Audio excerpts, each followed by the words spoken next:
중화권에서 가수 및 배우로 활동하는 우이파는 1990년 11월 6일 중국 광둥성 광저우시에서 태어났습니다. 태어났을 당시의 이름은 이가양이었으며 10살 때 캐나다로 이민을 가 어머니의 성을 따라 현재 이름인 우이판으로 개명하였습니다. 우이판의 이름을 한자음 그대로 읽으면 오역범인데요. 이 중 범자는 평범할 범자로 아들이 남들과 같이 평범하게 자라길 바라는 마음에 이러한 이름을 지어주었다고 합니다. 또한 우이판의 영어 이름 역시 이와 같은 이유로 가장 평범하고 흔한 케빈이라는 이름을 지어주었습니다.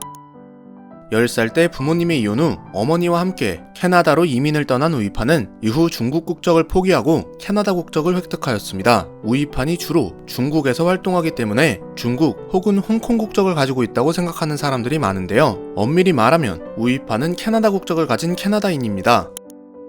어려서부터 큰 키와 함께 뛰어난 운동신경을 갖추고 있던 우이파는 원래 가수가 아닌 농구 선수가 되기를 꿈꿨습니다. 학교에서 농구부 주장을 맡을 만큼 좋은 실력을 갖추고 있었지만 어느 날 다리 부상으로 인해 어쩔 수 없이 꿈을 포기하게 됩니다. 그리고 17살이던 2007년 우연히 K-팝을 좋아하는 한 친구와 함께 SM 엔터테인먼트 캐나다 글로벌 오디션에 참가하게 되는데요. 우월한 기럭지와 잘생긴 얼굴, 또 가수로서의 재능을 인정받아 2008년부터 한국에서 연습생 생활을 시작합니다. 그리고 약 5년간의 힘겨운 연습생 생활을 거친 뒤 2012년 4월 8일 SM 엔터테인먼트가 야심차게 준비한 글로벌 보이그룹 엑소의 멤버로 정식 데뷔를 치릅니다. 우이파는 한국에서 활동 당시 크리스라는 예명으로 활동하였으며 중화권 시장을 겨냥한 엑소M의 리더를 맡아 한국과 중화권 모두에서 많은 인기를 얻습니다. 데뷔 1년 후인 2003년에 발표한 으르렁은 한국과 중화권을 넘어 전 세계적으로 엄청난 인기를 얻게 되며 최고의 아이돌 자리에 오르게 됩니다. 하지만 2014년 5월 15일 돌연 소속사를 상대로 전속계약 효력 부존재 확인 소송을 제기합니다. 이는 엑소의 데뷔 후 첫 단독 콘서트를 얼마 앞두고 있지 않은 상황이었기에 팬들은 엄청난 충격을 받게 됩니다. 그리고 2016년 7월 21일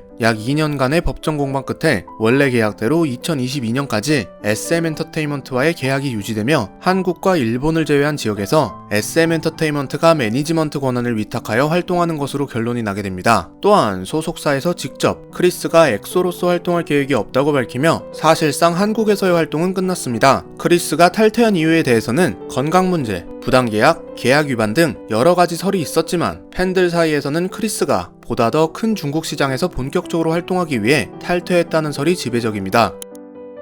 우이파는 자신의 모국어인 광동어와 북경어 외에도 어린 시절 이민 경험으로 매우 유창한 영어 실력을 가지고 있습니다. 또한 한국에서 연습생 및 가수 활동을 해온 만큼 한국어 실력 또한 매우 뛰어난데요. 다른 언어에 비해 비교적 늦게 공부를 시작한 한국어의 경우 비록 원어민 수준은 아니지만 의사소통을 하는 데 있어서 어떠한 문제도 없으며 발음이 굉장히 정확한 편입니다. 한 언론과의 인터뷰에서는 가끔씩 여러 언어로 잠꼬대를 한다고 밝히기도 했습니다. 우이파는 엑소를 탈퇴한 뒤 2015년부터 본격적으로 중국 활동을 시작합니다. 예능, 음원, 영화, 드라마 등 가리는 것 없이 다방면에서 활동하는 모습을 보여주며 엑소 출신 아이돌이라는 타이틀과 대형 소속사를 등에 업고 승승장구하기 시작합니다. 본격적으로 인기를 얻은 우이파는 2016년 영화 트리플 X 리턴즈를 통해 할리우드 영화계에 입성하기도 하며 각종 유명 브랜드의 광고 모델을 맡아 활약하기 시작합니다. 이에 2017년에는 약 1억 3천만 위안, 한화 약 230억 원의 수익을 거둬들이며 2017 중화권 연예인 수입 탑9에 랭크되는 영예를 누립니다. 우이파는 비록 천문학적인 돈과 함께 엄청난 유명세를 얻었지만 형편없는 실력에 비해 항상 과분한 대우를 받는 연예인이라는 불명예스러운 별명 또한 얻게 됩니다. 특히 우이판의 발연기는 중국 내에서 수많은 밈이 탄생할 정도로 유명한데요. 2015년에 개봉한 영화 청춘연애에서는 누구나 배우가 될 수 있다 라는 생각이 들 정도로 엄청난 발연기를 선보입니다. 당시 상대 배우였던 유혁비 역시 연기를 잘하는 편은 아니었지만 해당 영화 내에서만큼은 수준급의 연기를 선보입니다. 여담으로 우이파는 2017년 중국 제8회 골든브룸 어워드에서 올해 최악의 남배우로 꼽히며 굴욕을 맛봅니다. 우이파는 2016년 한국의 인기 힙합 경연 프로그램 쇼미더머니를 표절한 랩 오브 차이나의 심사위원으로 출연합니다. 엑소에서 랩 포지션을 담당했었지만 출연 당시 중국 네티즌들로부터 출연 자격에 대해 많은 의심을 받습니다. 또한 엑소를 불미스럽게 탈퇴한 우이판이 한국 예능을 완전히 표절한 프로그램에 나온다는 사실이 알려지자 엄청난 비난을 받게 되며 그나마 남아있던 한국 팬들 또한 대거 이탈하는 사태가 발생합니다. 그나마 다행인 점은 단연간 SM의 혹독한 훈련을 받았던 탓인지 우이파는 아주 형편없는 실력이라는 최악의 비판만은 면하게 됩니다.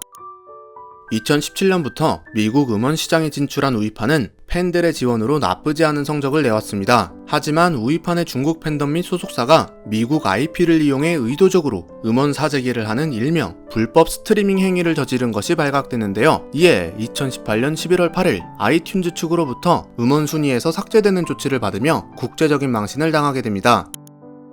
2021년 7월 19일 뚜메이주라는 여성의 폭로로 인하여 우위파는 다수의 미성년자들을 성폭행했다는 혐의를 받게 됩니다. 폭로에 따르면 우위파는 뮤직비디오 촬영 및 소속사 신인 연예인 모집을 빌미로 피해자들에게 접근하였고 술자리 강요로 피해자들이 몸을 가누지 못하는 틈을 타 범행을 저질렀다고 밝혔습니다. 뚜메이주는 우위판과의 채팅 내역, 합의서 및 50만 위안, 한화 약 9천만 원의 합의금 내역을 공개하였고 자신 외에도 7명이 넘은 미성년자가 피해를 입었다고 밝혔습니다. 이에 우위판의 소속사는 허위사실 유포 및 명예훼손으로 강력한 법적 대응을 예고하였으나 기소 이후에도 24명의 여성이 추가로 피해 사실을 밝히며 여론은 우위판에게 불리한 방향으로 흘러갑니다. 결국 우위판은 7월 31일 강간죄로 중국 공안에게 체포당합니다. 중국에서 성폭행은 최소 3년에서 최대 10년의 징역형을 선고받으며 미성년자 성폭행의 경우 최대 사형까지 선고받을 수 있습니다. 또한 14세 미만 미성년자와의 성관계는 합의 여부와 상관없이 무조건 처벌을 받게 됩니다. 현재 우위파는 약 10년의 감옥 생활 후 국외로 추방될 것이라고 예상되고 있습니다. 중국의 대표 포털 사이트 바이두는 우위판의 공식 프로필에 게재된 모든 필모그래피를 삭제하였으며 성폭행을 저지른 캐나다 국적의 남자 연예인 이라는 문구를 대표 소개글로 사용하고 있습니다. 우위판은 미성년자 성폭행 사건 외에도 마약 사용에 대한 혐의를 받고 있습니다. 우위판이 사용했다고 추측되는 마약은 GHB라는 약물로 데이트 강간 범죄에 주로 악용되는 일명 물뽕이라는 약물인데요. 타인에게 강제로 약물을 복용시킨 혐의를 받고 있으며 미성년자 성폭행 사건과의 연관성이 드러날 경우 중형을 피하기 어려울 것으로 보입니다. 현재 중국에서 우위판의 연예계 수명이 끝났다는 것이 이미 기정사실화되었으며 얼마만큼의 형량을 받을지에 대해 많은 관심과 이목이 쏠리고 있는 상황입니다. 지금까지 진정한 트러블메이커 우위판의 모든 것이었습니다. 영상이 재밌으셨다면 구독하시고 중화권 인물의 모든 것을 시청해주세요. 오늘도 시청해주셔서 감사합니다. 후달려였습니다.